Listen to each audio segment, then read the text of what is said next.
my Area 51 line. You're on the air. Hello.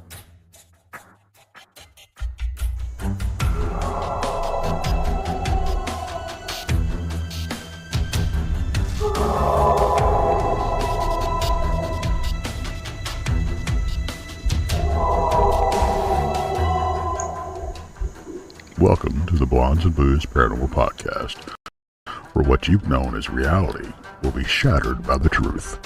Krista and Brandy will lift the veil from your eyes, revealing what has either been hidden or denied you for eons.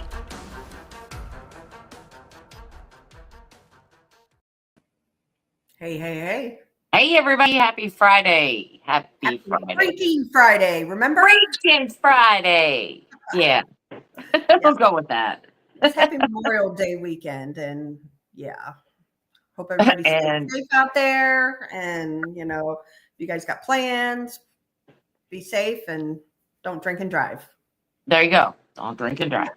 Yep. Well, we have a couple people co-hosting tonight with us that joined us for the chit chat. I'm going to bring them up. One everybody knows very well. He's our brother right there. Hello, hello. Hey, Rob. Nice to see you. Hey, Miss DA. She's here with us too. So, Hello. Thanks for joining us again tonight. It was great last night. I'm glad to have you here tonight. Well, thanks for having me. It was really fun. I'm glad to be here. yeah, we appreciate everybody tuning in tonight. It's like I said, it's Friday. Brandy and I do have plans this weekend. We're going to hang out together. Woo-hoo. Yep. We tried to talk BMR into driving 8 hours to come down here and hang out with us, but No. No, that's not going to happen. No. Might have to crash his party. Yeah, no, I'm not having a party with 55-degree weather. Okay, look. Okay, so, dear, we got to tell you this. We do have to tell you this. Now, Krista and I drove all the way up there, and we were approximately, 45 minutes away from you, and you couldn't go 45 minutes. You were 52 minutes away. Okay, 52 minutes. That's a true story. But I had the plumbers over, if you remember, because I had, you know. Yeah, because we know that lasted all day and all night long. You just couldn't spare a couple hours. Yeah. Oh, boy, yeah. That was All a right. lot of fun. That was a fun trip. We were like literally stuck in a snow apocalypse. You were. Yeah. It Yeah. thunder snowed, and we were at a conference, and we were snowed in, and it was just awful. Like, it was Right. good Yeah. thing that the conference was at the hotel. That's all I'm Right. saying. I do want to give a shout out right now to Mickey. Mickey, I'm going to get a hold of you, honey. I haven't forgotten about you. I've been just super busy when I got home from work, but I'm going to get a hold of you. Yep. So, and thank you for starting us out strong. Thank you, ma'am. Yes, very nice. Yes, thank you very much. Very, very much. So we got a couple announcements to make, and it has to do with the conference. And a lot of you guys know, on Friday and Saturday, Brandy, myself, BMR, the whole island of misfits, we're going to have to work. Honestly, Yes. we'll be able to chit chat with y'all, but we do have to work. And so, and doing these conferences, it's a lot. It's everything from, checking people in to cleaning bathrooms. And that's the truth, and that's what we'll all be doing. So, we want to chill. A lot of conference, every conference I've been to, there's always an after party. Right. However, we don't have an after party because we have an after ghost hunt. So we have decided to have a pre-party, and it is for ticket holders only. Mm-hmm. And the special guest and all the speakers, and it will be on Thursday evening. We haven't figured out the times yet, but we do have the place. It's at Big River Ranch in Lexington, Missouri, which is about eight miles away from the conference venue. So we will be there, and so everybody who is a ticket holder is welcome to come. Yes. Sounds great. Yep. Where do we get our tickets? Where do we get our tickets? You get them on Eventbrite. There you go. Look up the Crossing Realms Conference, and you'll find everything under there, including of course, the meet and greet that is Friday night, the conference that is Saturday. I'm sorry that the ghost hunt is sold out for Saturday evening, but now just holding that ticket, you can come Thursday, and we're going to subject you to Tex singing. Yes. Oh. So I do have Aaron and Kathy from the museum. They're looking around for karaoke. And Yes. if not, I've got a stereo system, and I've got Spotify and YouTube, iTunes, and all that. So We can look up karaoke songs. Yeah, we can look it up. It's just like, well, if you don't know the words, I don't know. Yeah. So we'll make it work. But you know, Yes. the last conference we went to, we had a great time. We went to the after party, and yes, Tex did get up and sing. Monica and myself got up and sang. We sang Goodbye, Earl. Yeah. Goodbye, Earl. Yeah, poor Brandy, man. She split on us too. She's like, I walked right outside, ladies, and I'm very sorry, but I was like, no. And I don't need the words to the song that I'm going to be performing, because I call it the mumble song. I can't The wait. mumble I can't song. wait to hear that one. We've heard it. I call it Robinese. That's a good one. Yeah, I like That that. is a good one, Brandy. That's funny. Yeah. It's good. It's good. Yeah. It's just going to be a really good time. And again, this conference started off about wee big, and here we go exploding yet again. Yes, yet again. You know what, Brandy? Have you noticed our conferences do that? Yeah, they do. And I'm looking into how much vacation time I have, because I think I'm going to have to take vacation just to work. I don't know. Oh, yeah. I didn't look at it that way. crazy. Yeah. So anyway, I just want to let everybody know it's for ticket holders. No matter what ticket you got, if you got Friday, Saturday, or both, it doesn't matter. Or even the ghost hunt. Yep, even or the ghost hunt. You're welcome to come to the pre-party on that Thursday night, and it will be BYOB. And yeah, we'll just have a good time. So DA, you're planning on coming Thursday night, right? Oh yeah, I'm gonna try my best to get there. I have to now that I know Rob. Yeah, there you go. Yeah, thank you. Yeah, Yeah. probably. It sounds like Brandy might be joining me. Yeah, we this is a haunted location as well, correct? It is a haunted location. It is. And It is? yeah, No. we can talk a little bit about what happened there, Krista. Let's do it. Well, one night we were there, and I'm walking out in the main part of the building. And there was just two of us in there. And then the next thing you know, we started hearing footsteps in the dirt and gravel out there, just outside it's like a barn door, and just outside the barn door. And then next thing you know, we started hearing chains were being dragged. And so we ran over there, looked out there. There's no chains at all. None. Yeah. Wow. Nobody was out there, and we heard all of this, and I'm like, you have got to be kidding me. Yep. And so what is also really cool is during the Civil War, Battle of the Hemp Bales was also in that area. And so different things have been found out there on the property. There's 1,600 acres out there. And it was a horse farm. It was a horse ranch. And actually, I lived out there for a couple years. Oh, yeah. And Wow. And yeah, it was just had a full-time job. And then we also did weddings and things like that out there, trail rides, the whole 9 yards. So, and that's when Brandy come out, when I was living out there, and where we had our previous conferences was there Yes. at the ranch. Yes. And so, yeah, it's a great venue. There's tables, there's chairs, there's like plenty of room for all of us. So I got in touch with the guy that's running it now, and he's like, yeah, come on. So What about the hotels in the area? Are there any close ones? So the one hotel in Richmond is sold out.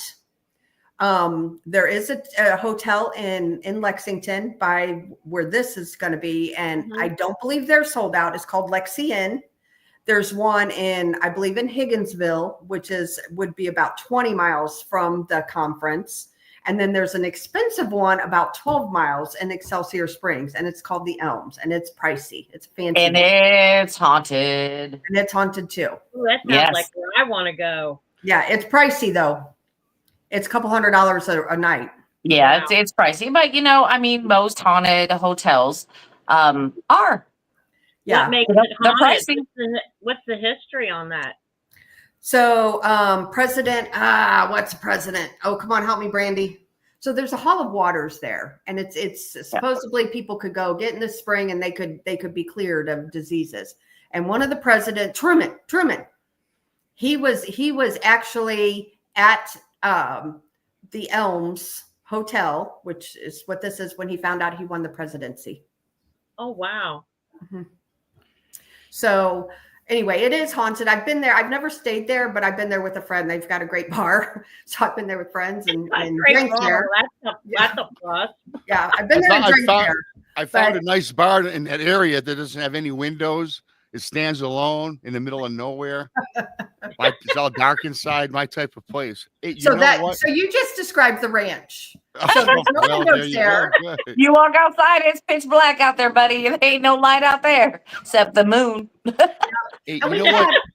Yeah, and at the ranch, we've had like black shadow figures and just all kinds of stuff. Actually, my very first Bigfoot encounter was at the ranch. And I've talked about this before. I was in my camper that I shared with my friend Kathy, and it was like 2:00 in the morning. I couldn't sleep. And at the time I was a smoker. So I got up to go smoke. I have my big dog with me who's sitting right here by me now. And he's not a barker. He loves everybody. And so I took him out. Kathy was asleep on the couch in the camper. And I just got this overwhelming feeling of being watched. And I've been around ghosts a long time. It was not ghost. I could tell it was definitely not ghost. So I really got creeped out. So I went in, I was like, hey, Kathy, come outside. So she got up, come outside. And first thing she said to me was, whoa, like she felt it. I didn't even have to say anything to her. She felt it. So we kind of stood out there for a little bit. And I'm like, I'm kind of freaked out. Let's go inside. I never locked the door, took the dog in. I backed into the camper and we locked the door. So fast forward. And honestly, Kathy and I laughed about it. We're like, it's probably some raccoon watching us. Ha, ha, ha. Never posted anything on Facebook. Never mentioned anything to anybody. Right. Fast forward 6 months, we have one of our conferences. And the mermaid medium, Jessica Potter, was there. And she came up. We were out front of the ranch there. And she said, tell me what happened over there. And she pointed to where our camper used to be. She said, there was a camper there, but it's not that one. And it wasn't. There's a camper there, but it wasn't the one that we had. And so Kathy and I looked at each other like, whoa, I was like, yeah, keep going. She's like, I see your dog barking. And I'm like, okay, yeah, because he doesn't bark. But he did that night. And she's like, and I see you backing up the stairs into the camper. And so I'm really freaked out. And she looked at me and Kathy, she goes, you had Bigfoot watching you. Oh my God. Just out of the blue. Like how the hell did you know this? That's why I feel like, yes. And that's why, I feel like she's legit. We never posted that. We never talked about that. We laughed that it was a raccoon or something watching us, So that's a true story. And so, yes, that there is Bigfoot out there. And then Keith said, ain't there a road by that conference that has dogman activity? So one of our conferences, one of our cryptid speakers was leaving there with his family. And the road is about a mile long. It's a gravel road. And when he was going out, him and his whole family, there's 4 of them in the car, saw a dog man cross in front of their car. Leaving our kids. Wow. Yes. I've got a great idea. Why don't we put Rob out there in the field while he's karaokeing and see if we can get a Bigfoot? Yeah, I'll scare all the ghosts away. Sing them a lullaby. Yeah. Make them all docile. So we get a good look. Yeah. Hello, the Cryptid podcast says, I would love to have you all on my show anytime. Just reach out to us. Yeah. I put the email out there. Yep. And we can always get a hold of Rob too, or DA, whoever you'd like. So I was just thinking too, you guys, I have to look it up. I forget. It's either Missouri or West Virginia. Hopefully it's Missouri. Do you guys remember when I did that ghostly werewolf / dogman story about that old abandoned property? And it was on a Civil War gravesite where the dog man was harassing that guy. I'd have to see where that is. I think it's either Missouri or West Virginia. I'd have to look it up. Yeah, find out. That'd be cool if that place was near there. We could check that out. Yeah, absolutely. Yeah, that would and be cool. For anybody that's coming and is interested in camping at the ranch, Big River Ranch, I talked to him. He does have about 7 camping spots available for that weekend. So if you are interested, also email blondesandbooze@gmail.com and I will send you the link where you can get you a camping spot if that's something you're interested in. There you go. There you go. Yeah. So Sounds good. unfortunately, the bunk rooms though, we've booked them all. Yeah, all the inside rooms are gone. Yes. Yeah. It's just the outside camping that they have available. So, yep. But So anyway, but the ranch is pretty crazy, and Brandy can attest. We had a crazy night one night. There was a spirit there that was jumping people. We've talked about that before. And What was it? this spirit was jumping people. Spirit. Yeah. So And it's it just jumping from one person to the next. It was picking on the weak. Yeah. Wow. One of the guys had just had a heart attack. The other guy just wasn't at his best, at the time. The other girl had a lot of mental issues. Wow. So it was going after the weak. And then finally, it was crazy. It was just, And it got to be to the point where Chris and I were just throwing up our hands going, what do we do? I mean, because we don't know who's next. It's just kind of one person and it would jump in another. Channeling through them? Was it coming like channeling through them? Yeah. Oh yeah. Their eyes would What was being change. said? It Wow. it was crazy. It was really crazy. So it actually started with the girl who had the mental issues. It was actually originally in her. It jumped out of her and then it started jumping into others. And to be honest with you, what we did, because Brandy and I, there was a few of us that it wasn't jumping into. However, we are more strong-willed. And I'm not saying that as like boasting or bragging, but like, we don't have time for that BS. Like, don't even try to come to us, No. And spirits know that. And so, and anyway, I finally sent it back to the girl, told her to go to bed.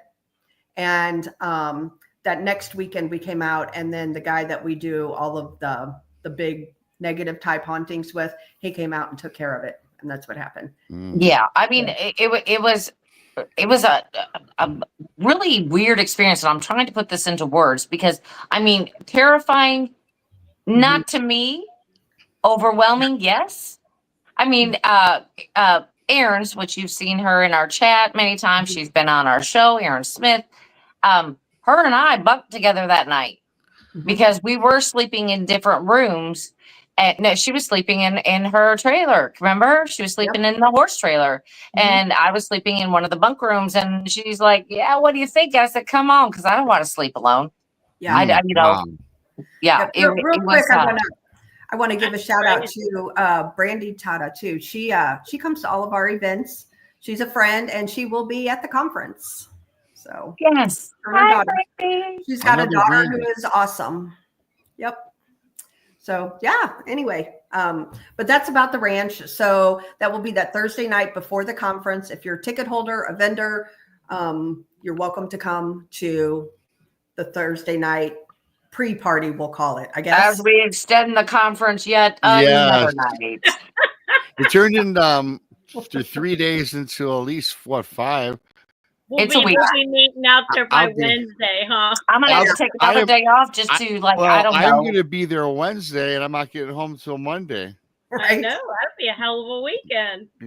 Yeah, we're gonna have a good time. So, and that's one thing I will tell you. Like, we've had a lot of parties out at the ranch, and we do know how to put on a good party. And Brandy can attest. Oh, Brandy. Yes. But drink responsibly. Well, hopefully that spirit won't come in anybody while they're karaoke. I'm looking. My intent. Cash doesn't need a spirit. He doesn't need a spirit. No, he's got plenty. He will have plenty of spirit. Yeah, he's got spirit of the bottle. Spirit of the bottle helps him out a lot. So I'm gonna have to set my intentions accordingly. There you go. There you go.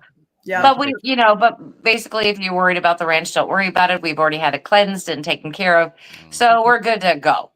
Not to mention, if Jason McLean's there, they won't be able. It's anti-spirit proof. He's anti. We need to bring Jason because there will be absolutely nothing. Right. Nothing. They're scared of Jason. They are. They're like, nah, we ain't even. We're not. He won't even play. We don't even want to mess. We're just gonna leave it alone. So there you go. We'll just have Jason sit there in the corner and just watch. Yep. That's funny. So anyway, we just wanted to extend the invite to all the ticket holders or vendors. You guys are welcome to come to the pre-party and party it up with us and have a good time. So Absolutely. Fun. yeah. So tonight's show, paranormal fact or fake, truth or hoaxes. So the reason for this is because the Kling brothers, who are friends of ours, they put up a post about a lot of you may or may not know that Annabelle the doll is on tour. That's ridiculous, but yes, it's true. It's true. It's ridiculous, but true. Yes. It's the Devil's Tour making Right. its rounds. Wow. Yeah. And so it is being done by Ryan Buell, if you all remember Paranormal State. And I'm going to just say it out loud, guys. He ripped off a lot of people from years ago, like books and things like that. He was on drugs. Thankfully, he's not now. But he ripped off a lot of people. Several people that I know he ripped off. Anyway, and then Tony Spira, who is Ed and Lorraine Warren's son-in-law. He's their son-in-law. John Zaffis is their nephew. Yeah, he's their son-in-law. He's married to their daughter. And so it is being taken on tour by Ryan Buell and Tony Spira. So the Kling brothers put a post out, and they have a good point. And this is why I want to talk about this. They're like, has anybody ever really investigated Annabelle? Or are we all going on hearsay about what Ed and Lorraine Warren say? Right. So they asked very nicely, because I have been following this, and it was a very nice post. Like, hey, you're down. They were down there in San Antonio, the area where the Klings are, and they asked if they could do an investigation, and they've been ignored, totally blocked and ignored about doing an investigation. Wow. Yes. Yeah, which leads me to believe that it's not all it's hyped up to be. Because why would they not? Especially the Kling brothers. Like, I mean, they are no BS. If it's haunted, they'll tell you. But if it's not, they're also going to tell you. So, I mean, are you saying that nobody has went into that museum with a detector? Like They go on hearsay. They go on hearsay. No equipment in there. There's nothing out there. No. Well, that's bizarre in itself. So supposedly, it's hearsay, that there was a biker guy that came up and challenged Annabelle, and then, he died leaving there, it's in a bike accident. You hear stories like that all the time about it, but is there any proof it was because of Annabelle? Annabelle was just a doll that a woman got her daughter, a grown daughter who was in nursing school, and the doll, according to the daughter, started moving around. And then wasn't there a man that was there and he got scratched or attacked or something? Her boyfriend. Yeah. Yeah. Nice. And the doll would show up in different places, according to them. And then, it goes in that, Ed and Lorraine Warren said that it has a demonic attachment. It's a demon that's on this doll. And everybody took their word and they took it, and then it's been in the case ever since. Did she ever take this doll with her to the hospital? And maybe, I don't know the backstory. I don't know. That I don't know. I don't know. But Jojo says, I'm surprised Tony has taken her out of her box, which leads to a point. She's not. He's not. Oh, he's They not. are transporting this thing within the box. In the box. Okay. Everywhere they go, it is in the box. But they did take it out and put it in a different box. I saw that today. I think it was, I don't know if it was, I thought they said West Virginia, but maybe it was Louisiana. But I just looked up, Zach Bacon did investigate that doll. I wonder what, He did? Yes, I looked it up because he'd be the one to be able to say. So I Have wonder. an encounter. And I don't mean anything disrespectful towards Zach Bagans, but Zach Bagans is not the investigator I'd want to go after that. Because he's all about the views, he's all about the money, and that's all he's after. Now, well, what investigator would be good and reputable? I wonder, you'd have to think that one of them. Why hasn't John Zaffis gone after that doll? Right. He's the nephew.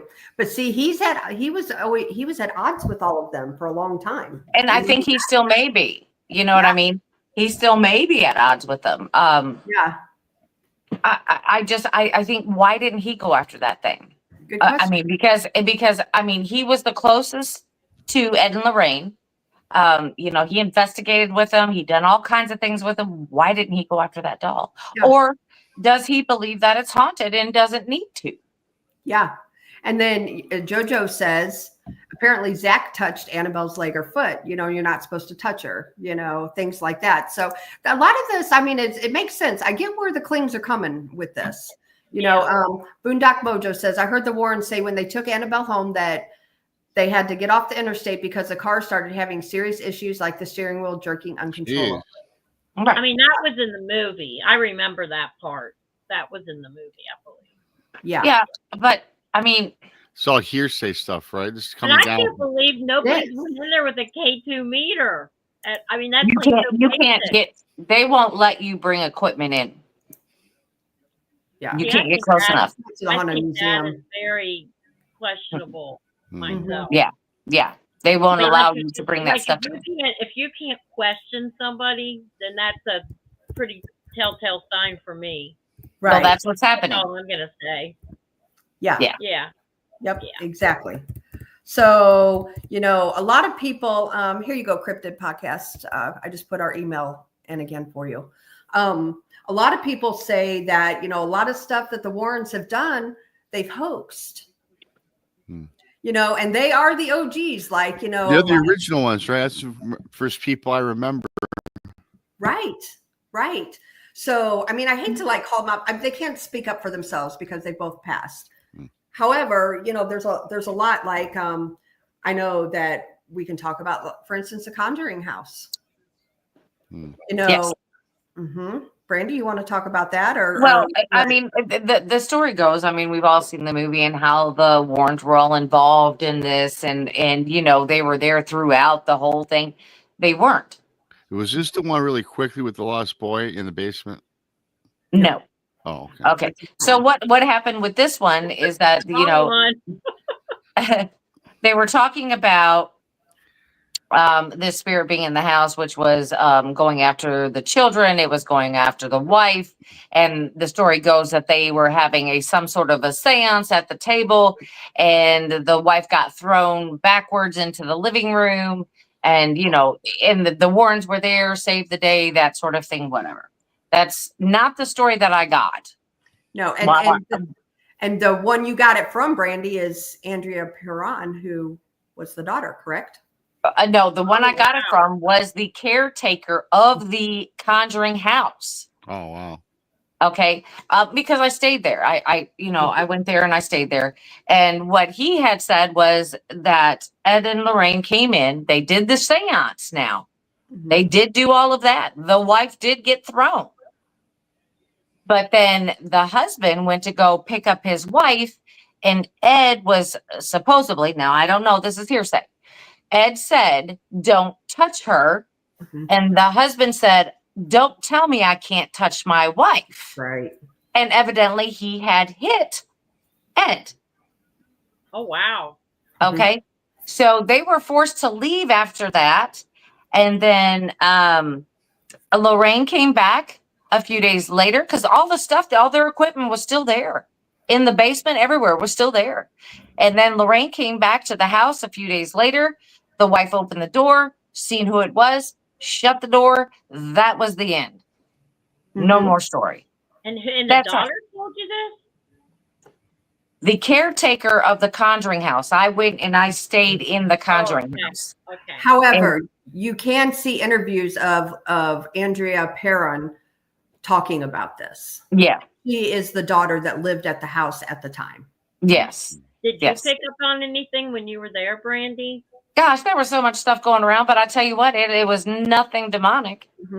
Oh, really? And it was, to me, it was no more than any other haunted location I'd been in. Oh, wow. Matter of fact, it was a little less, but I will tell you this much about the Conjuring House. The evidence that we were getting was more intellectual, had definite surety on how to use the equipment. I mean, there was no ifs, ands, or buts. I mean, it's kind of like We used the spirit box. It was having a direct conversation with us in the, with the spirit box, because we were talking about, it stopped talking altogether. It was kind of like gibberish, a few things here and there, but it was like gibberish. And one of the guys that were in our group asked, "Hey, are you getting tired?" And you hear, "Might be." Mm-hmm. So that wasn't that with the witch? Do you think that the one that got hung from the tree, correct? No. That's all false. Bathsheba is just folklore. Yep, she is false. Really? Yeah. So what is Bathsheba, the history? What is the history of the house? What would make it haunted? What's the real history? Well, that's a long story. There's a lot of history to the house. There is a cemetery on the actual land there. Okay, so let me give you a little description. There are little flags in the yard. Okay, these flags are never removed. Those flags were used to mark where there was a below ground penetrating radar had picked up something that resembled a body. Mm. Okay, and there are several out there. Yeah, there are several out there. But the thing is that say archaeologists or historians or anyone comes out there, starts digging up these bodies, they will have to keep digging until they have nothing else, which includes the Conjuring House itself. Yep. Wow. So they will not dig. Right. So Yes, the history remains a mystery, because they're not going to dig this thing up because of all of that going on. Once they start digging, they can't stop until they've exhausted, all of the avenues. How old is the house? Do you think it would have just been like a big family plot, or do you think there was a battle, or like was it? I think it's early 1700s. Yeah, early 1700s. The house was actually built by the Amish. And, the Amish build their houses section by section by section. They'll finish one section, wait till the next season. Then they'll build the next section. Now, this was done in 3 sections, and you can definitely tell the difference between the building of the 3 sections, which is absolutely phenomenal. Plus, there was a fire in the home. It's in one of the attic storage spaces. Well, I mean, you can open it up and you can still see the charred boards and all kinds of stuff in there. Very well built for what it is, because I seen dowel rods holding a lot of this together. So meaning that this is dating way back when, when they weren't using modern technology such as nails. So where is that in New England? Where exactly was that? It's in Rhode Island. Rhode Island. Well, So Mickey, that area just had a lot of battles, all around the New England states right there. Mickey says it was built in 1736. So I got a question for you, Rob, and DA and Brandy. Okay, so like for instance, the Conjuring House, and we all know Bathsheba, that was just folklore. Yes. A lot of these big locations, like I'm not saying, like because they thrive on that. I know the Conjuring House, I've read a lot about, Bathsheba haunts the place and she's evil, blah, blah, blah, blah, blah. So honestly, that's a hoax, right? Because she was not there. So do you think a lot of these places, these big places, make up or have folklore about their certain ghost that just to get people there? What do you guys think about that? I think that's a perfect example of an egregore. That the collective consciousness repeats that so much that Bathsheba shows up, and that it is an entity in the house.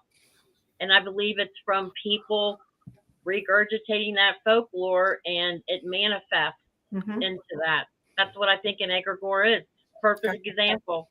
Just like at Bobby Mackey's with the headless Pearl Bryan.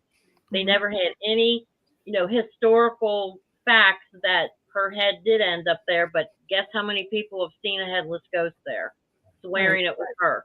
And I think that the egregore is manifested, so it is a type of entity, but it's from the, collective consciousness. I think I kind of like that, because we always talk about manifestation, how we can manifest things, and if you think about something long enough, surely something happens. But I always talk about, you guys know about folklore. Everyone's, folklore. The origins of any folklore, I don't care if it's what it is. It could be plants. It doesn't matter. There's always a truth behind all folklore. It starts somewhere. Now what happens, it gets contrived. Stories get added down the years, the centuries, whatever. And then it becomes this big contrived where it becomes 90% false. And 10% was only the truth. And like DA is saying, if you keep if this is cast on this location for decades and decades, and people keep talking about it, I can see Belief something is a powerful thing. Belief is a powerful thing. I believe we can manifest anything we want. I know that I have for a fact. Not ghosts, but other things in my life, right? Yeah. Something as simple as putting a picture of a boat on your refrigerator. I want that. I want that. Do it for a decade. You're going to have it. Yeah. Sure. I have a weird view on it. Okay. I don't believe this is folklore. I believe that at the time when this stuff happened, Bathsheba was believed to be a witch. So they just blamed it on her, much like the Salem witch trials. Right. That's not folklore. That's what happened. They blamed, innocent people. And I think that's what happened with her. And I think that over time that the story was exaggerated. And that kind of thing. But I think they did blame her for what had happened for whatever reason. Hey, there's a witch in town. Blame her. Right. It's typical. It's typical. You're talking about the New England area. Of course. It's all haunted. Yeah. All of it, and it's like, hey, there's a witch, blame her. She did it. That's why. And, maybe they made up a reason why she did it, or, how that goes. The rumor mill, they could have said, oh, well, she liked so-and-so or whatever, or whatever the story goes. You know what would be really interesting about that location and is to get a psychic medium in there, because I actually talked to my friend, Ann Bender, the one that I told you that does on it album. And she said that she didn't realize that she didn't go by that name in Egregore, but she knew what I was talking about. And I asked her, how do you, what does that look like compared to, if you see a ghost, with intelligence, or a passive ghost that doesn't know? There's all a different energy field on everything. And she said they are definitely not, they're human. They're made from human thought. So they have a whole aura of its own. It would be interesting to get, go in there with a team that has some psychic mediums and see what actually they pick up on. I'm sure they've done I'm sure they run that, that idea. I'm sure they have many times over.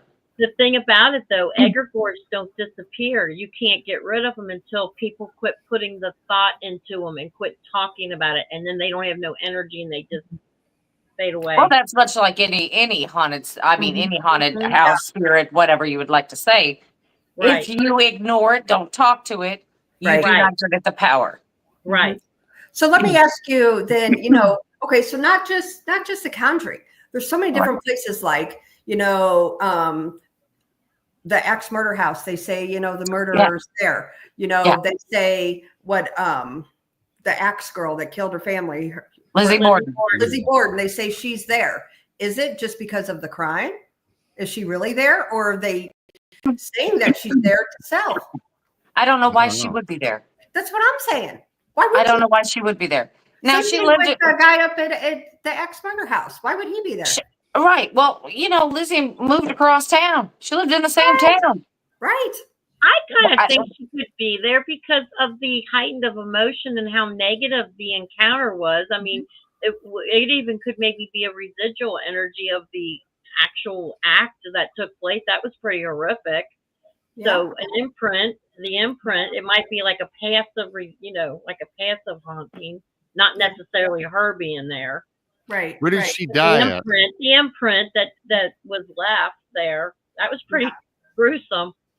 Yeah. Well, okay. So when I went there, Lizzie Borden's house is this way, and then you can go across town, and her other house is there. I believe she died at that house, because once the murders were over, her and the maid, they left there and they moved into that house. Right. Mm-hmm. So that kind of makes you wonder. Do you remember? I think it might have been Lovecraft, but it was somewhere in the New England state, one of the New England states, where he wrote. I think it was Lovecraft that wrote a lot of his work in this particular apartment. Do you know what I'm talking about? And then apparently, and he didn't die in the apartment, but apparently his spirit is there. Like it's H.P. Lovecraft. Yeah.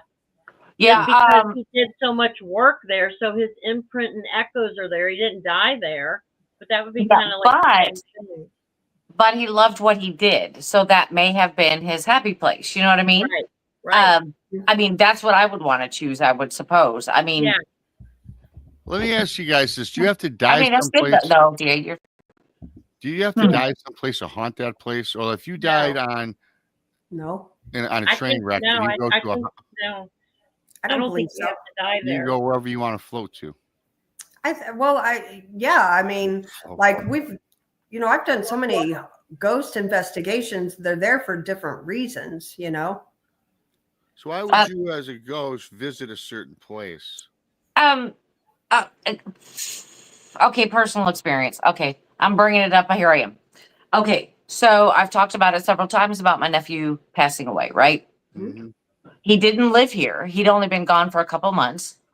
He died in a one vehicle accident. Okay. The problem is why would I think he would come back to my house? Well, for number one, his grandmother's here, who loved him with all her heart, and he loved her. Mm-hmm. They were like the best buddies. You know what I mean? Mm-hmm. Ever since he was a kid, those two had that special bond. Of any of the grandkids, those two had that special bond. So why would he come back here? I think because of her. Yeah. Mm-hmm. Why would he come back here to me? Because you're open. You're open. Right. I was also the person that would scold him, get on to him, tell him, hey, you need to straighten up. You need to do better. You need to, you need to man up, basically. Mm-hmm. And we would have a lot of good times too, but I treated him like a human too. You know what I mean? So I'm thinking that's why, but I'm open, but my mother's open too. And so is my daughter. And we've all had the same type of experiences with that particular spirit. And I'm not going to say it's my nephew, because as much as we want to say, hey, it's my grandma, it's my sister, it's my mother, we don't know.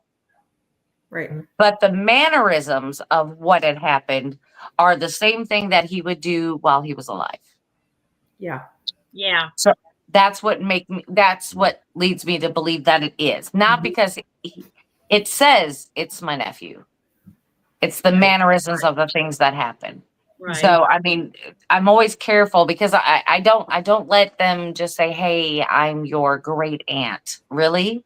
Mm-hmm. And then, then how do you know me? It makes you wonder. Yeah, and it makes you wonder if he was there. Excuse me, I didn't mean to interrupt, but it would make you wonder if he doesn't know he's dead, because if it was a really fast accident, maybe that's another reason why he's come back to where he is comfortable and where he knows, because maybe he's just confused and doesn't know what happened. Mm-hmm. So he attached to something that he knows and that he's comfortable in. Maybe or maybe not.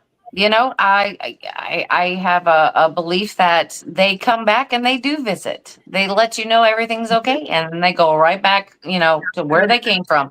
Just like our spirit guardians and all of these other type of things, I believe that they can come and visit. It's not to stay. Right. Yeah. It's to visit. I agree. That too. Yeah. So my other thing is too, like, there is a haunted location that I've been to, and I'm not going to name its name. It is not the Ray County Museum, though. I can tell you that. But I've been there a lot, and I know that she hoaxed one time because we caught her, the location owner. And wow. Yes. And the thing is like, this is what I don't get, because, and I can't say that other places do that, because I haven't witnessed it. I happened to witness this one, and she had a door move on its own, but it was not. Oh, okay. I already know who you're talking about. Yeah, you do. And you know the location. So my thing is, though, she didn't have to hoax. That place is freaking haunted as shit. Like, Maybe she so, doesn't- yeah, that's and crazy. to me, when people like do this, like I would never, like if we go to a location and we get nothing, I'm going to tell you, we got nothing. We don't BS. We don't lie. Your reputation doing this, be it out looking for ghosts, cryptids, UFOs, your reputation is everything. It You know? is. So there's so many different haunted locations. Why? Including she's had some of the biggest names in the place Right. that have caught evidence. There's Yep. no reason to do something like that. Yep. And I'm not going to name this particular location, but it's Is it local? No. Not for me. It's not. No. It's not for me. It's not local. No. Mm-mm. But I mean, that's what I understand, because a lot of people who are doing these hoaxing things, it's like you don't have to. Yeah.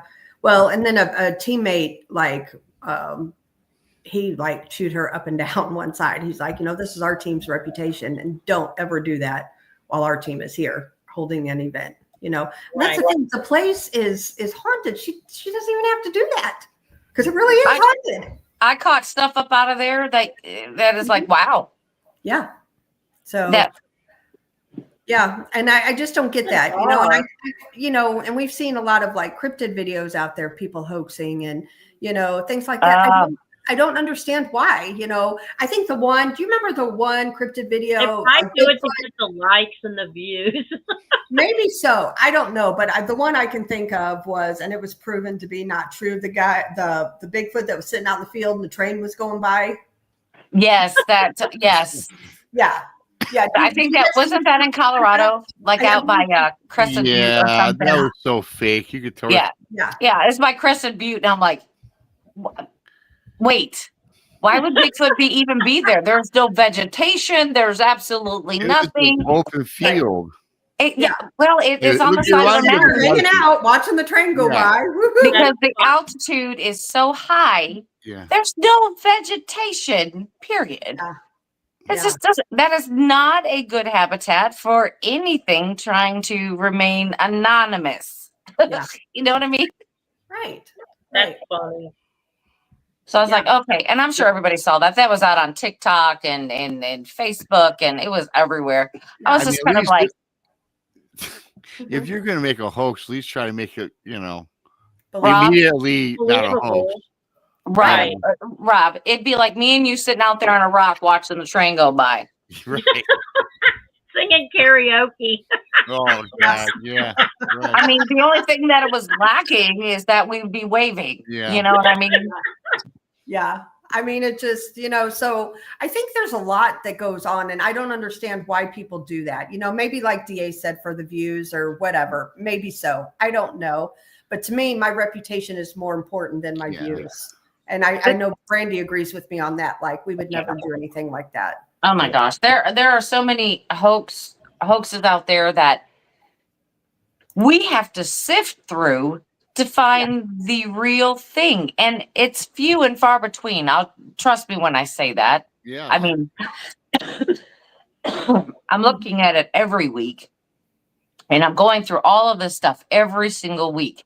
And how are we supposed to put together the truth if there are so many people out there bound and determined to, derail the whole investigation part and the research?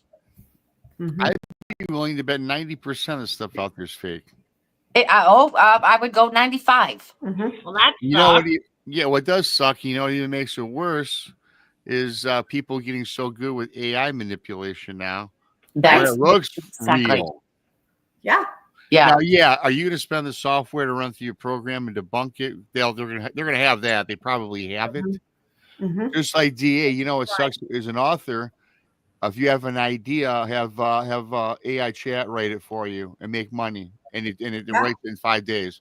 Yeah. Right. Yes. Right. Yeah. To me, that's I would never do that. I wouldn't either, but and when you go to publish, they ask you that. They'll know if you're doing it. You're not going to get away with it. They will have the software to debunk your book if it's full of garbage. Right. And that's along the same lines of what I'm saying. That's your guys' reputations. Why would you ever do that? But there's people out there, they don't care. No. They don't care.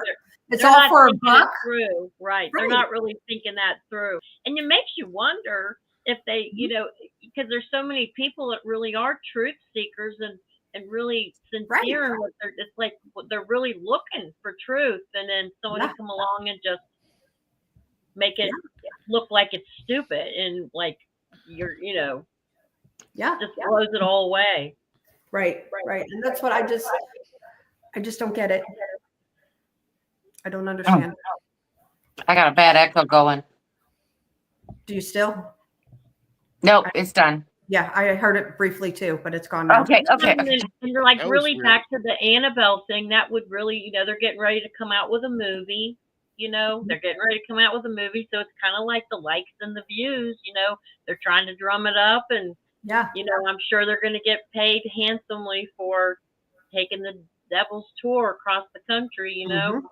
But it does make you wonder about the mansion catching on fire, and there was 11 inmates that got, is it like we just watching a really bad movie that we can't turn off? I mean, is that a coincidence? Because those were two pretty big things. Right. Do you guys, let me ask you guys, what do you guys think? Do you think Annabelle is haunted? What are your thoughts on that? I was disappointed when I found out it was a Raggedy Ann doll, because we all had one, didn't we? Right. I mean, and the one that was in the movie is way scarier to me. I mean, I had a Raggedy Ann doll, and it makes you wonder why that particular one. Why was that? Was there some kind of, like a Chucky curse on it or something? I mean, why did that particular doll that, the big ones too, we all had little ones. I don't remember hardly anybody having the great big ones. But it makes you wonder if it was haunted. Did somebody do something to it to make it that way? I don't know. But there's no history or to that. whatever. Yeah. What do you guys think, Brandy and Rob? I missed part of that, so go ahead, Brandy. Do you think the Annabelle doll is haunted? I think anything can be haunted. I believe attachments can happen, but why that doll? I mean, that's my whole question is why would it be that doll? Yep. And here's my other 2 cents with it. So it's out on tour right now. If it is that bad and it kills people, why would you risk taking it out on tour and exposing it to all of these people, probably children included? Why would you do that if it is that bad? Right. I could not live with myself. I couldn't expose people to something like that. Because they have a movie coming out. That's it. But you know why I think this is really important? Like, we're talking about all this AI and how people will fabricate things, and then there's people like us that are truth seekers, and there's a lot of them out there.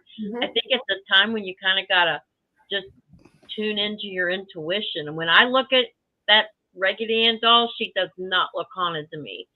But when I look at the one on the movie, she looks frightening to me. I would not want to be in the room with her. Do you think I wouldn't want to be in the room with her, But when I look at that Raggedy Ann doll, the vibe I get is that that particular doll is not haunted. I don't know. I think that Ed and Lorraine would be appalled at what's happening. Well, here's a question that goes along with what you just said, Brandy. Mike asked, do you guys think Lorraine Warren would let them do that if she was alive? No, absolutely not. No. Yeah. Because absolutely I think he not. believed it. And then, you go back to the belief. I mean, you wonder, did they believe that it was? But what checks my spirit is they didn't let anybody in there with equipment. That's a big red check mark in my spirit. Why? Why wouldn't you want to confirm that is indeed the K2 meter is going to go off the rails, Maybe. I don't know. I guess I see things different because I just can't see exposing people, money or not. I guess I think different than other people, but I just could not risk that of somebody Oh, I getting agree. hurt if it is that bad. I couldn't do it. I think But- that That's why I don't think it is. That's And my point. people are buying into it and showing it off and sharing it and thinking Mhm. it's so cool, but nobody's thinking about the 12 inmates that got escaped or the mansion the plantation that caught fire and I don't think those are related. I Don't think you? that again, people are just doing the rumor mill thing. Right. And they're just saying, okay, so something bad happened. So they're gonna, say, oh, Annabelle was in town. Yeah. I don't think that's it. Well, I guess really we'll see don't. what happens in Gettysburg because she's getting ready to arrive there next. Gettysburg, here she comes. Yeah. to me, it's just like this situation is just like Crazy. a money grab. Yeah. Mhm. Yeah, I agree. Yeah. I agree. But And maybe I do- the people that are putting this on don't even believe it's haunted. They just can smell a dollar. Yeah. yes, oh, definitely. And the movie's coming out. I mean, it's publicity at its Mhm. best. they're making people pay to see this worse. doll, and I'm like, you have got to be kidding me. Yep.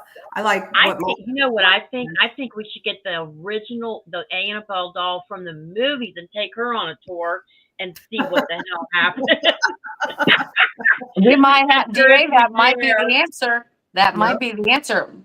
Yeah, I like what Mike says. If something happens to the people traveling with her, then I'll believe it's 100% haunted. Right. And I'm not saying Right. that it's not haunted point, but by a Yeah. demonic entity. That's my point. You Right. know, that's what I'm saying. Like, so if anybody's interested, follow the Kling brothers on Facebook. They post. They've And been one really more into it. thought: if they really thought that was haunted, they would not have taken her and touched her and put her into another case, which they did. I saw them doing it. Mm-hmm. Yes, And I they wouldn't wouldn't do have that done either. that if they would have believed that it was demonically possessed. Or maybe Right. we should go talk Well- to them and see if they're demonically possessed. Maybe Well, making them do it. Yeah. Okay, I'm going to say one thing, and then I'm going to go right back to what you were just talking about, DA. I saw a post from Ed and Lorraine Warren's grandson, Chris, today. It's kind of sad and frightening, and it's disrespectful that somebody went to Ed's grave and right near his headstone there, they put an Annabelle doll in a planter and hung it next Oh to it. my gosh. Jesus. That's what I'm saying. People just don't think about what they're doing these days. They're just like they're just acting without even thinking about what they're doing. Yeah, it is. That was very disrespectful. Yeah, that's awful. That's awful. And I mean, there's- because Ed and Lorraine Warren were known for way more than just that Annabelle doll. Right. And the fact, another thing is that makes me wonder if it's really haunted is that the fact that Chris does not say either or. If he were to believe that it wasn't haunted, he's not going to want to say anything to make them look bad. If it was haunted, I think he's trying to not, like, sometimes not saying anything is more powerful than what you say. Yeah, And because by he him said he not has. saying it. Yeah, because he said he has nothing to do with this thing going on tour. Nothing. And at I all. think that's a big, loud statement. Mhm. I'm with Chris. Mhm. Yeah. So that is Ed and Lorraine Warren's grandson. Yes. So I know their one and only daughter is Judy. So Tony Spira would be that guy's dad who's taking it out on tour. hmm Interesting. And I can't remember what the last name was, but it wasn't Spira. Now it could be a great grandson for all I know. Yeah. I Yeah, don't know. because she was pretty Yeah, old. it could be a great grandson now. I just said grandson. But the other thing that I was going to go back to talking about, DA, is when you said about them moving her. They move Robert the doll by hand. They pick him up, but only certain people are allowed to pick him up. Mhm. Do you think Robert the doll is really haunted? I do. I do think that this thing has an attachment. I do believe that it is, I don't know, it might have been in there so long that it's trapped now. Who knows? But I do believe what it did to that young boy Yeah. that is not mental illness. That is not mental illness what happened to that boy. That is something way beyond that. Way beyond. Well, Um, yeah, it does make you wonder why they're picking it up, and just, why not get rid of it if Is it's really this that haunted? is this is this that down in Florida where if you Yep. stare at it Yes. too long, you get attachment? Or Well, you yeah, can and you get got to app ask for permission to take its to look picture. at You it, got to, or- yeah.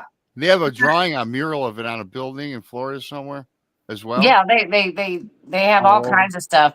It's just kind of like things have happened where people have went in and done things that they say here are the rules, and then they break the rules, and then they end up leaving, and then something bad happens, Mm-hmm. and they have letters upon letters of testimonials of Mm-hmm. this thing happening and asking for forgiveness from Robert. Mm-hmm. Well, like we have to think about. This is what I'm thinking. This is what's coming to me. We have to go all the way back to the origins of dolls. Okay, so Annabelle might not be, and Robert might be, but if you go back to the original reason why we even have dolls, that's frightening in itself. That's so sad, and it's Mhm. so dark. Could you imagine having so much grief that you would want to hold a doll in place of your dead child? I mean, that's some pretty dark stuff right there. That's Right. dark psychology. So Yeah. you can see where that would originate, into making one think Mhm. that, that all that grief that mother would be rocking, hours and Yeah. night after night, and putting all the grief and the sadness into a doll, that I guarantee you there were haunted dolls along the way. And then you go all the way back to the doll makers, which I wrote a book in Creeper Keepers, and they really, over in Italy, where they made dolls and stuff, there really were some dark practices. They used different pieces of hair from the dead child, or teeth, or you're taking all those things. It's kind of like a form of witchcraft, really, and all doll makers really weren't good. Some of them could have been dark. Yeah. Now you have dolls that people get, these dolls that look like their children. There's movies like on Goosebumps about that. Yeah. You know what I mean? So the origins of the dolls, when you go back that far, that it really is dark Yeah. history. Well, yeah, I mean, considering that Robert the doll is not even from a doll maker. Yeah. We got to think about that. Like That is from the Steiff Bear Company out of Germany. That they made teddy bears. Okay, teddy bears. Right. And then they produced this evil monstrosity, it scares the living daylights out of me. But, I mean, what do we do? I mean, how do you protect yourself from something like that? You can't. Yeah. You can't. I mean, they can attach themselves to a hairbrush, for God's sakes. Right. Let me really quick. Let me ask you guys this. I wanted to piggyback on something I saw Amy said in the chat room. Your power. How much is the power of belief? So let me ask you guys. I had a couple things here. What if you're one of these people that doesn't believe in anything? You don't believe in ghosts, the paranormal. You don't believe in God. You just don't believe in anything. And you walk into the most haunted place in the world, and you don't get affected. We've got a real story. We got a real story on that. Chris is going to tell you. There's a real story on that. So, let's hear it. The Exorcist house in St. Louis. The guy that lived in it, he was an atheist. So he didn't believe in heaven or hell. He didn't believe in any of it. Nothing. And, nothing happened to him in that house. Nothing. But then ex-teammates go in there and get scratched and all jacked up and everything else. So go figure. Yeah. But then again, if you could revert back to my old story about all those haunted trinkets, I was unaware that I bought. Yeah. And back in the day, I didn't believe in it. I wouldn't say I did not believe in a paranormal. I didn't follow it. Did I watch a paranormal movie and stuff? Oh yeah, of course. Were you atheist? I was God. I believe in God. Oh, there you go. That's why. But I got the stuff in my house. Was unaware what it was. Right. But this guy didn't believe in heaven and hell. I saw the shadow people. Yeah, I did. I think the reason that this guy didn't have anything happen is because he didn't believe in heaven or hell. You know, Right. Well, like that's just exactly like the Exorcist house. That's the people that live there have never had. that's what I'm anything. talking about. That's what I'm talking Yeah. about. The Exorcist house. Mhm. Yeah, yeah. Mhm. But Yeah. don't No you know? problems at all. You know what? But you know who does believe in that stuff? Our government. I mean, do you know that? Do you know that the furniture from The Exorcist, the original bedroom, that furniture is at Wright-Patterson Air Force Base in a hangar. You know why? Because they do know that residual energy is a real thing. They do know that things attach themselves to objects, and they're. I believe that they're trying to know how to weaponize that. Maybe That's so. why it's there. Brandy and I did a show on the Exorcist house because it's 30 minutes from me where I live right now. Oh wow. Yeah. So we did a big show on it. And yeah, one of the guys that moved it had talked about that, and the moving company guy. So yeah, we did a big old thing on the whole. they Yeah, never the moving company guy kind of let it slip.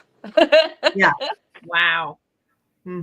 So yeah, I just believe, Rob, to answer your question though, just because he didn't believe in heaven or hell, where you believe in God, so you believe in something. And that's why you had these encounters. This guy didn't believe in diddly either. Well, let me ask you all this, because so what do you believe that more religious people, probably more Catholics, probably have more demonic hauntings than anybody else? No, You don't think so? no, I think it could hit anybody. It doesn't matter. I don't think it matters what your religion, because it hits all religions, all faiths. They have different names. Jinn, demons, Damien. Yeah, there's all kinds of different names, but in most religions, there are something of that nature. So I don't. I wonder what the odds are, like what the statistics would be of, like you were just mentioning The Exorcist. They didn't believe in anything. I wonder how many atheists would it be, how you could look at statistics to see how many atheists had a demonic encounter in their homes. I don't know. It would be a pretty interesting statistic to pull up.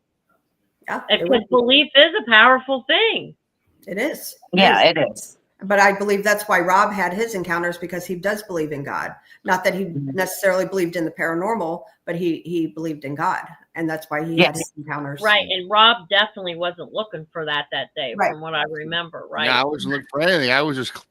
You were fishing. We were collecting a bunch of junk, in my opinion.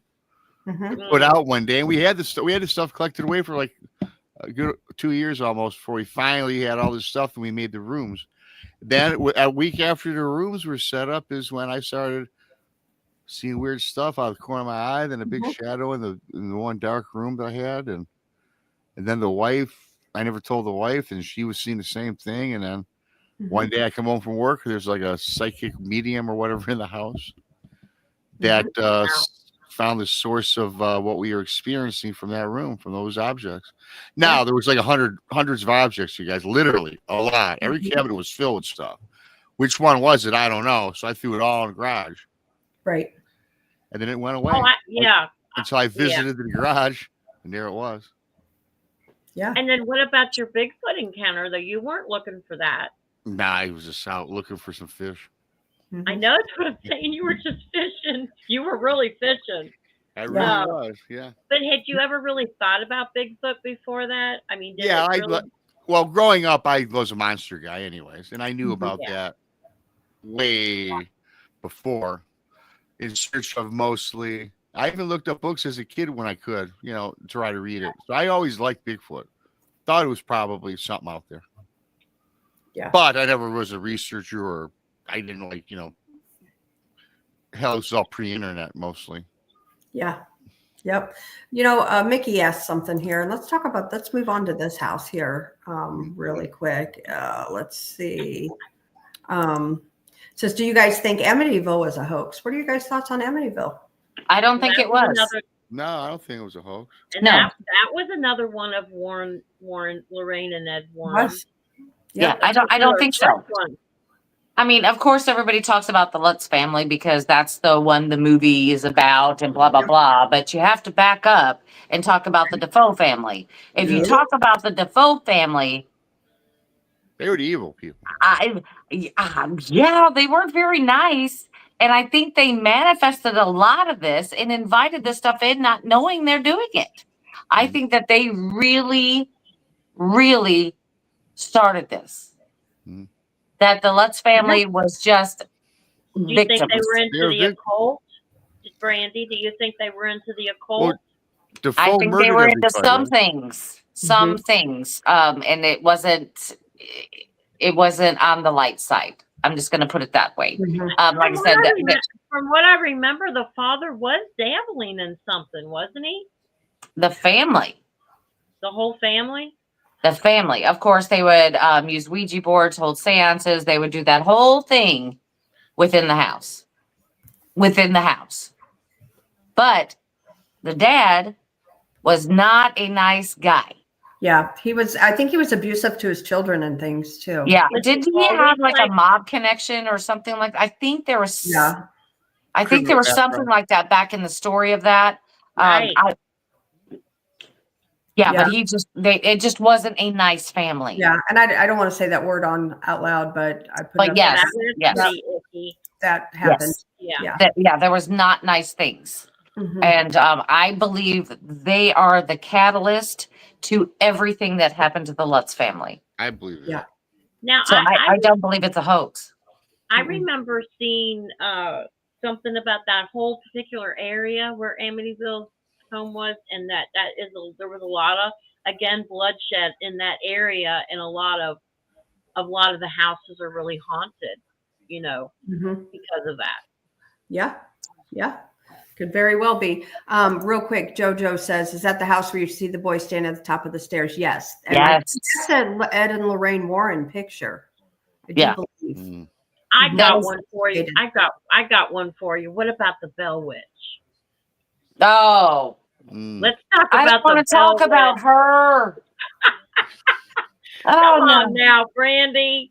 No, you don't understand, DA. I don't want to talk about her.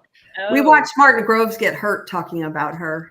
And we don't want to. And every time we talk about her, something happens. Yeah. Dang it. All right, here we go. All right. Now, what is his first name? Henderson. What? Was it Elijah or Elijah? Elijah and Gabby. Yeah. Their brother and sister. I remember listening to their testimony with their father, and it was I believe it. Yeah, their father was Johnny Henderson, and they are the Cryptid Studies Institute. Yes. Right. Subscribe to them, guys. They're good. Subscribe out there. Cryptid Studies Institute. Get it? Well, tell me about it. Put it out there, Krista. Could you? Could you put it out there in chat? Guys. I tell a ghost story. But of course, Martin Groves is a dear friend of ours too, but he used to be a police officer, and that was in his area. And he was telling us, and I'm not going to tell his story, but he was telling us about things that would happen. And while he was telling us, we're sitting all around a fire, okay, and we had firewood in the campfire and everything. And he started talking about it, and a log fell out, hit him in the leg. He got a fracture in his shin bone, and he broke some toes. We're all sitting around the fire, and he was telling me. He was talking to Brandy and I about this. True story. Oh my God. And I wasn't there, but as I'm trying to picture a log falling out of a fire, breaking your shin and your toes. I mean, that's true story. That does not happen. I believe you. I just try to picture that. Yeah. That's crazy. So why do you think because I remember Elijah saying that it was just like it's like he almost had to like tune it out because it would just kind of follow him, like the whole Bell Witch thing. It was like some people don't even want to say the name. Nope. See, that's what I said. I don't want to talk about her. We're telling stories tonight, though. If I went traversing, spooky. I tell you what, if I went traversing in the actual area of the Bell Witch, I would leave all my clothes behind and buy new clothes when I went home. I wouldn't want to track nothing even in my house. Are you serious? Yeah. They say like even your shoes getting the dirt on your shoes. Drinking now. I would strip down naked. He's Yeah, gonna they go say, streaking and do karaoke all in one night. Yeah, there you go. Yeah. So little Got live Patty, entertainment. little Okay. Patty asked if we can describe the fire pit. Absolutely, Brand. She asked you to do it. So Brandon. Oh, absolutely. Actually, it was on a slab. Mhm. Really on a slab, and it was one of those metal ones where the sides come up fairly high. Yep. Yeah. It's not even in the ground like with rocks. This head was high, and it was Wow. sitting up at the top, just above the rim, That's and crazy. fell and didn't hit anyone else. And we are sitting, I mean, close to him. There's I a mean, bunch of us. Gabby and Elijah Henderson were there. There was a bunch of mean, us that were sitting right. around this fire. And we were close because number one, we were close because we like each other. But the second thing is it was freaking freezing out there. So the we time were we all did. kind of huddling up close to the fire as we were talking. Nobody else got hit. Nobody. Mhm. Just him. Just Oh as my he was God, telling that's us about it. horrible. Yeah. And if that's a coincidence, that's the weirdest coincidence I ever heard of. I don't believe in coincidences. I don't either. Just I don't either. just when he said the same thing, I don't want to talk about her. He did say that. Right. He did. And then, Brandy and I being on the paranormal side of things, he Well, did. of course, we got to ask. Well, and he did some, as Brandy said, it was near where he was officer at. So I think he did some off time, and he would run security there. Yeah, isn't that crazy? Out of all the people, all the places, what he was talking about after he said he didn't want to talk about it, It happened. And what it makes happened. God is our witness. We were both there. I have to say, when I watched that movie and read the book, it really did frighten me. That wasn't scary. It really Yeah. felt real. Like it really, Yeah. really was Now, happening. is it a witch? I don't know. But is it something? Yes. Yeah, And we've that's down actually. in Tennessee, but that's not really that far from Land Between the Lakes. And in my Dogman book that I wrote, there was a lot of witches down there. And I do believe that some of the phenomena down there has to do with a curses. Could be. We actually had Heather Mosier from Small Town Monsters. She's been on our show lots of times. But Yes. the one time we did have her come on, and that was the topic that night was Yes. BW. Yeah. Yeah. That. When She I said did, a lot of I, research. yeah, because I really extensively researched that area, and between the witches that were down there and the shamans, which are dark witches, they're really, and then all the bloodshed, and all the grief and everything, and then what they did with the dam and flooding them out. Right. I do believe that land is cursed. You know what? I do too. And I never asked you guys this question. I don't think ever. And Dee, I can ask you too. What about the Blair Witch Project? You guys think, was that a hoax? Thumbs down. Bing, That's bing. That's like made up, hoax. contrived, folks. That's a hoax. It was good though. I mean, the storyline was good. The plot was good, but I've got a honestly, funny story. Yeah. the whole shaking camera and everybody's scared during the whole time. that and drove blah, me blah, nuts. blah. I'm like, y'all. Yeah. Hey, if you liked that one, you should go watch. I didn't like Shroom. it. I just The watched the whole Shroom thing. was just like it, but they all did mushrooms, and it's like a Blair Witch. Well, I didn't Witch think the concept. story. They're I all thought on the story was shrooms, good. and they're Oh man. Well, this is my thing. This is what I really want to know, okay? Because I have this problem and we're going to talk about it, okay? Because when I get in a haunted location, it's hard to keep a battery in anything, right? Everything gets eaten all the Yes. time. I'm changing batteries, I'm charging. It's a constant all night long. How did they keep the battery going in that camera for so long? I want to know. You know what? That's a great point. Good question. I want to know. Because I want the camera.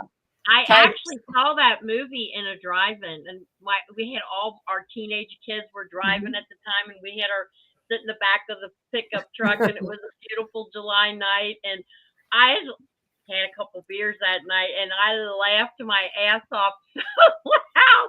I And felt said, kind the of only sick. witch I see is right Yep. here. There's no more. I witches. felt kind of sick watching it.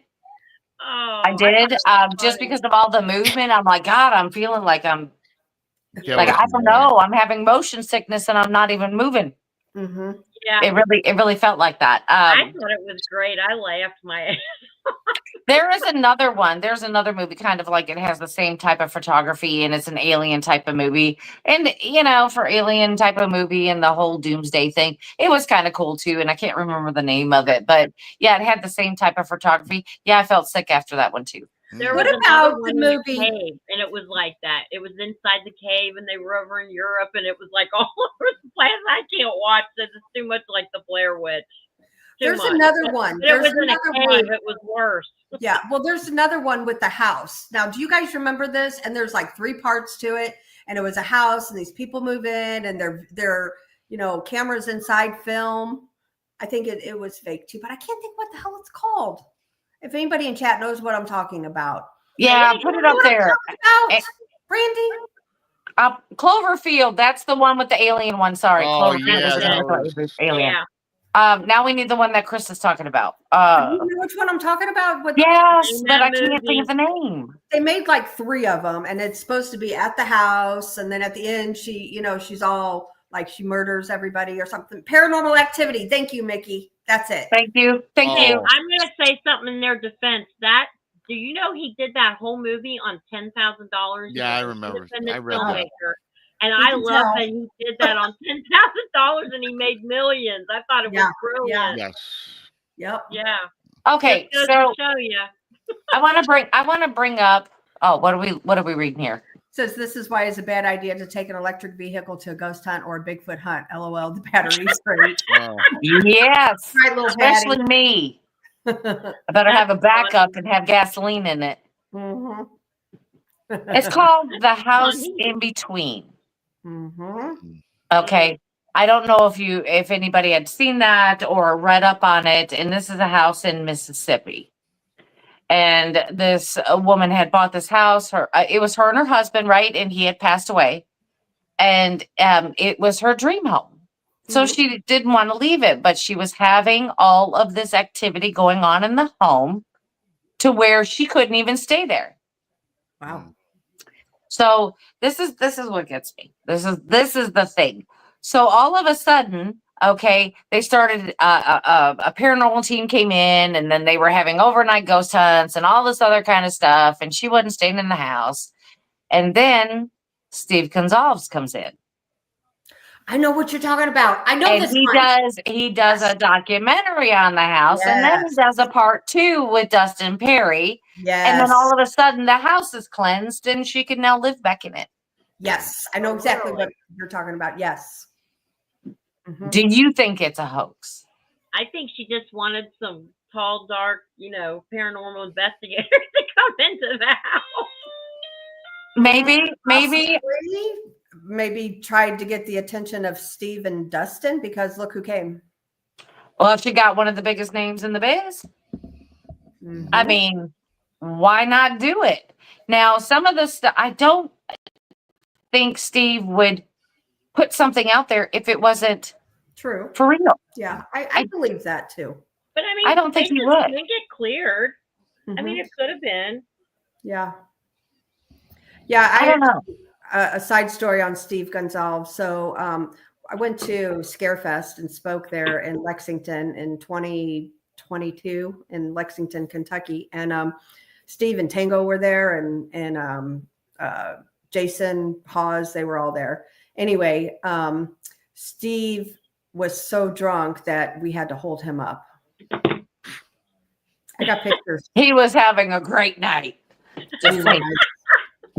He was like totally leaning over on us. It's like my day's done. I'm gonna Yep.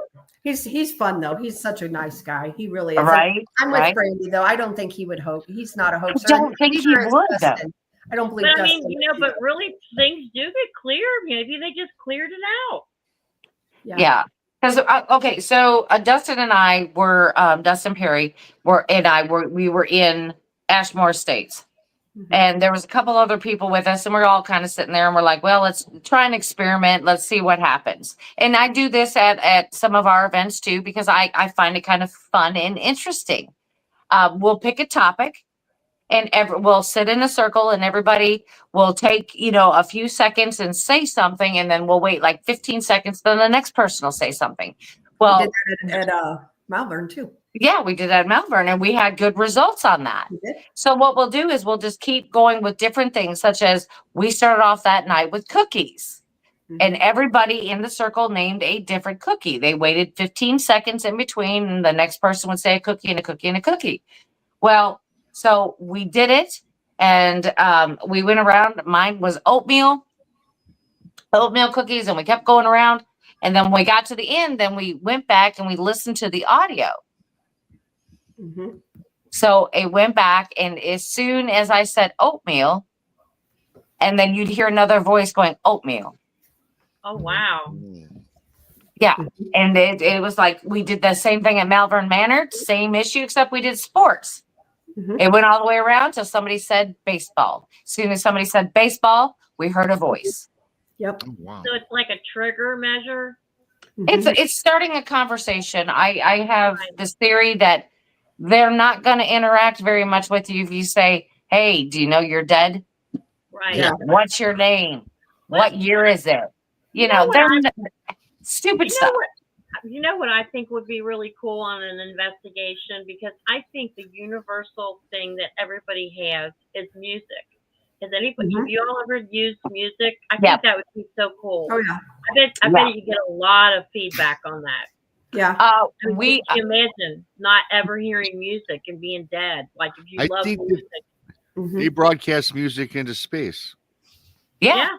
Mhm. I mean, that's the universal language. Mhm. Yeah. So Yeah. I would love to be on an investigation where somebody uses music to bring Yeah. it in. Yeah, I think it would I've be done it. I've done positive. it. I investigated a man's house who lived there for 40 years, and he loved country music. So we played his favorite genre of country, Cool. and that was through the 60s and 70s. That's his country era right there is the 60s and 70s. We played that all night, and we were having activity. So does it work? Yes. Mhm. All the time? No. Right. But you know, especially when you get in the era of big band music and stuff like that, oh, you get some great activity. You really do. You really Right. absolutely do.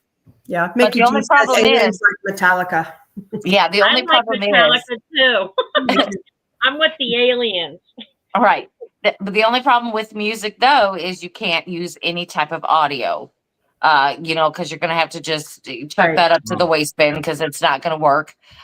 You know, and if it's not making it on video or making something move on video, you may not hear the knocks or anything like that, you know, through your mic on your camera or something like that. So you kind of lose it through music. It's fun to do to like change up, like if nothing else is working, maybe change up to that and then go back to something else. But yeah. What about the device that like you can read the words coming in? Would it work with that if you had music? Could you use that device? That's the obelisk. Yeah, it yes and no. I mean, it just depends. It just depends because the obelisk or the paranormal puck, as it used to be called, and a lot of other things, it'll only throw out one or two words. There's no sentence. So what it may be throwing out may not even make sense. So, I mean, it's just kind of like that's another thing. A REM pod would probably work very well. Yeah. You know, if something comes close to it, but you know, not a whole lot. You can't collect that evidence with a REM pod unless you can see it and hear it. Yeah. What is that? What is the device where you see like it? They're all like it's like a skeleton moving around in different. That is colors. the SLS camera. Yes, I that's want to it. do that so much. I think that would be so compelling. And you know, I actually saw one where they were dancing to the music. It was ballroom music, and as soon as they turned the music off, it laid down on the floor. Right. So Brandy had said something about last night about that. Like it can pick up false negatives. However, when I do believe it's legit, if you can ask it to like raise your right hand or Yes. you know, stick up your left leg or something like that, and it does it.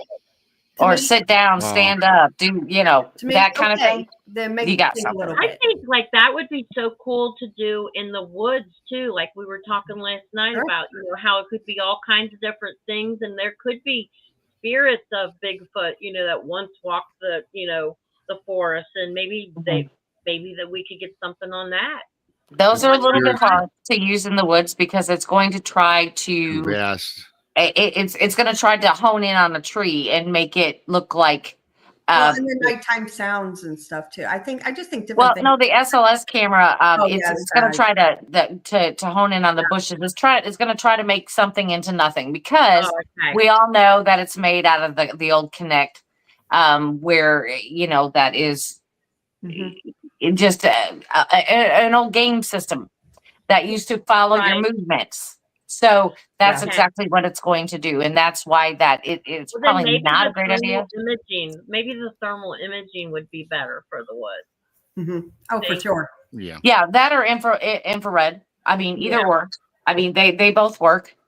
Thermal imaging is great. I prefer to use the black and white thermal imaging only because if it's showing heat, it's going to turn on black. Well, you guys have got to go check out Jody Cook's videos that I was telling you about, because those are the black and white, Randy. They got it on. I mean, there's like 5. You talk about compelling evidence. He is doing some groundbreaking stuff. I just can't even talk about how much he's doing. He's just when you get there to the web, he just loaded them all up tonight at 6:00. It's just so phenomenal. Right. Yeah, we'll check it out for sure. We like Jody. Yeah. On the show. Well, I hate to say this, everyone, but we've got to go. Oh, it's already 8:30. It's already been an hour and a half again. Gone. Yes. It's went fast. Time does fly. Yeah. This is fun. Yeah, I enjoy this. I like these just impromptu shows to talk about this kind of stuff. So yes, I like these. It's been a lot of fun. And then tomorrow night, you got Paranormal Paul at 7, and he has BJ Lapierre, who's in our chat. I think she is his guest tomorrow night. Cool. Donny says stuff, and then BMR, you kind of talk. My day is up in the air because everybody that's with me Saturday is out of town. I might, I've got something I might do. It's up in the air. It won't be late. It would probably be 9 o'clock Saturday. Isn't that something? We're all out of town. Everybody. Not me. I'm going to be riding my hunting for pug wedgies. Everybody else around me is all camping. There you go. I'm going to a concert Sunday. Awesome. So there you go. Speaking of concerts, you told us who you were going to on Sunday. My cousin, actually, I'm really, really freaking jealous. Tomorrow, she is making a 5-hour trip up to Chicago, and she's seeing AC/DC. Oh, wow. Nice. Oh my gosh, that would be so cool. I know. I'm so jealous. So jealous of her. I would love to see AC/DC again. It's been I'm not going to say how long, but it's been a long time. Yeah. Yep. So anyway, we appreciate everybody tuning in, and regardless of your shows to watch tomorrow night, turn into Paranormal Paul. Yeah. Turn on into Donny Cho, and then turn on your alert bells for BMR. Make sure. Yeah, turn on your alert bell. I'll probably come up with something tomorrow. I don't know when. It'll be tomorrow. And then, you never know. Brandy and I were going to be out in the woods. We're going to be hanging out with. Sometimes you guys, we may because weather pending. Yeah, well, it's not supposed to have the rain here tomorrow. I hope not. That's the last thing I need. If I gotta do snakes and spiders and ticks, and I don't want to do rain. No rain here tomorrow. So that makes it so hard. Right. Makes my legs feel like jelly the next day because you've been walking in the slush and the mud and the muck. And digging the ticks out from beneath your skin is not the best thing. I know. So, but you know what? Hey, it's the thrill of the hunt. Mm-hmm. That's what it's all about. It is. That's right. That's right. Girls have lots of fun out there camping. Absolutely. Thank you. Turn on your alert bells, guys, for us too, because you never know with us. We've got Miguel Ramirez from Sasquatch Theory is going to be hanging with us tomorrow. We've got some team members from Haunted Soulz. I'm hoping Paranormal Paul shows up. We've got Terry Mosby. She's coming to hang with us tomorrow. So we've got a lot going on. And I mean, we'll probably be doing a little ghosting, but our focus this weekend is the woods there. So I'll be ghosting. I'm always ghosting in or outside. It don't matter. Yeah. 24/7. Come on. 24/7. All right, everybody. Good night. See you later. See y'all. Bye. Bye-bye.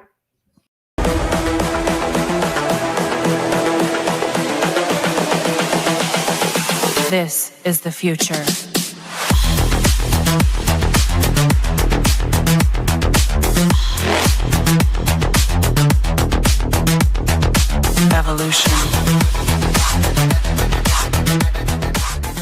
Crossing Realms Conference launches September 19th and 20th and will dock in Richmond, Missouri. This is already being called the event of the year, folks. With an unprecedented list of speakers and special guests, 2 days of cryptids, UFOs, and paranormal presentations, along with a celebrity-filled ghost hunt, meet and greet, gallery reading, vendors, and a film screening. This promises to be both educational and fun. Go to eventbrite.com to secure your tickets and vendor slots before they are all abducted. They're going fast.